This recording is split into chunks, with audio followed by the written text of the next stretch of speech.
But on a serious note, to the extent that black relationships have survived as they have, what say you about that 400 years later? It is amazing that black relationships have lasted for 400 years. They lasted this morning. They're also going to last tonight, and you may not even know the person to whom you're going to have the relationship with. But they do tend to go over. Relationships do go over like that. And as we move into what has happened to this, I know that our relationships sometimes really reach a low ebb. That's one of the reasons why we wrote the book, How to Find and Keep a BMW, a Black Man Working. That was spelled out in there. It's just very serious. Because relationships, our relationships didn't start yesterday or last week. It also started 400 years ago when those 19 persons were here. And I want you to remember something very important that one of our by any means necessary power brokers told us, and that was Malcolm X. He said, if we can only remember that you didn't land at Plymouth Rock. Plymouth Rock landed on you. And it's very essential that we kind of keep this in place. And knowing that these are the things that happen, then we have to move more to change it. See, we have a system that would not like to see black males and black females together. They would not like to see that happening at all. Because once we come together, they understand the power of the strength of the black woman, the queen of the universe. They know that, her strength. They also know the power of the black male, the warrior. If you would turn him loose, he will protect also his family and things that need to be done. And because they understand that if our relationships are together, then they will lose. But if our relationships are torn up, then we can forever be treated in certain ways by the oppressors. That's why they gave us something called integration, which is nothing but the illusion of inclusion. They gave us this. They actually gave that statement. And when they gave that statement, it meant that they could go right into your homes. They went into the black homes now, the powers that be, and told us that you cannot discipline your children anymore. And if you discipline your children, you will go into jail. It's this kind of thing they told us. Now, this is amazing that, you know, the black parents who in Africa, that was out of the question. Some social worker come in there saying you can't discipline your children, the social worker would disappear. As you all know, this kind of thing would go on. You would be sitting in a place like this, and all you had to do was act up and do something wrong, and all your mother had to do was to glance in your direction. Y'all remember that? And you remember that the glance meant, don't let me have to get up and come over there. And every once in a while in the black family, there was a fool who would challenge the glance. And if you could get home over the foot, over the ironing cart, over whatever, you were sent to the backyard to get something off the peach tree. And if you brought something in that was too short,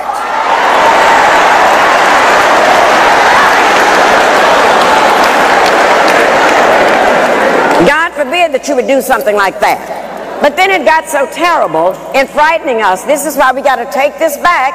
And this is the best part of our action plan, is to reclaim the minds of our children. Because then they went into the public schools and took discipline out of there. So when we acted up in there, they put our boys, our black men, into something called special ed classes.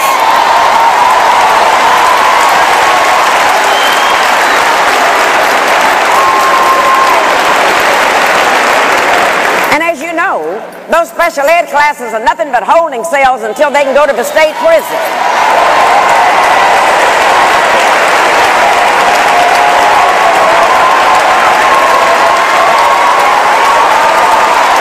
But this is what they did. And then, the one thing that they knew, that if we can put them in prison, if we can have them convicted for a felony, then once they get out of prison, they cannot get a job because of that. They cannot get the job. And then if they happen to eke out and find a job, then they have to pay taxes on a job, yet they cannot vote, and I call that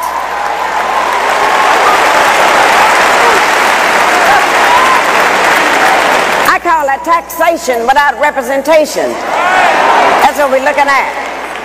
And if one of the things that we would learn to do, they did a grand thing when they took that discipline away from us, because when they made our parents afraid to discipline the children, then what happened? We found out that the teachers were afraid of the principals were scared of the superintendent was scared of the school board was scared of the parents were scared of the children, and the children ain't scared of nobody.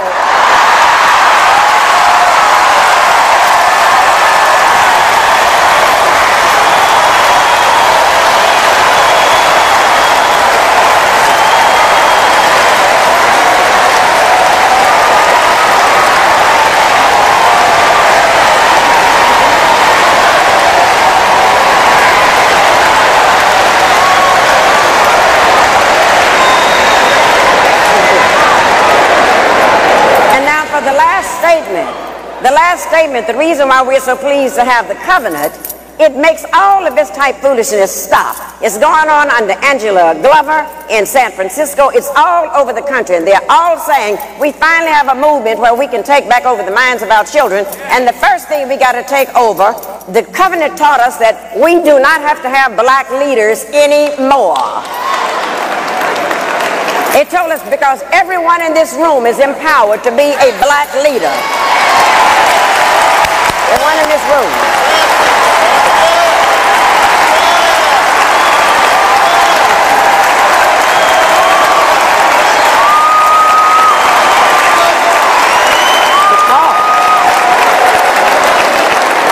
Because see, right now, these people that you're calling black leaders are not what they used to be with Marcus Garvey's day. They're not what they used to be back in the days of W.E.B. Du Bois or Martin Luther King. Those were the people that got us together and planted a strategy, and we're not looking for fame. But today's black leaders, I'm afraid, have become leading blacks. And don't ever confuse leading blacks with black leaders.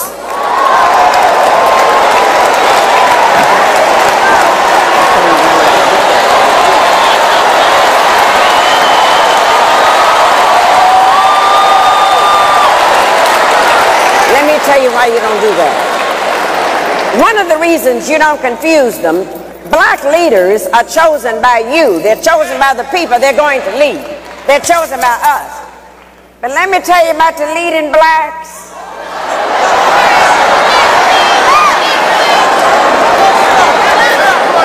The leading blacks are chosen by the media. Leading blacks are chosen by ABC, all broadcasting Caucasians.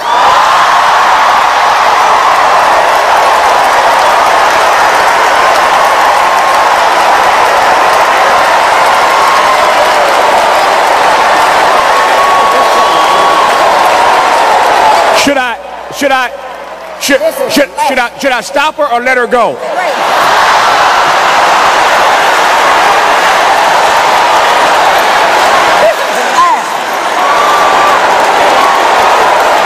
Now this is the last one. This is the last one. Leading blacks are also chosen by NBC. Nothing broadcasting but Caucasians. And the rest are chosen by CBS, the Caucasian broadcasting system. And when you allow leaders to be chosen by the media that's owned by the corporations, when you get ready to change your lives, when you get ready to demonstrate, when you get ready to march, when you get ready to come to the covenant, when you get ready to endorse and make Tavis one of our next elected officials, but what happens?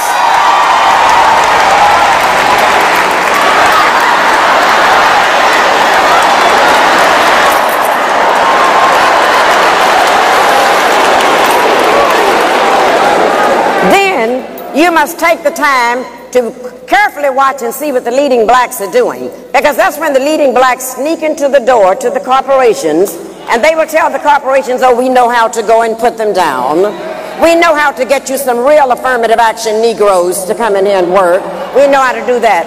But at the end of the day, the leading blacks lead the corporations, and the leading blacks have gotten paid while we have gotten played.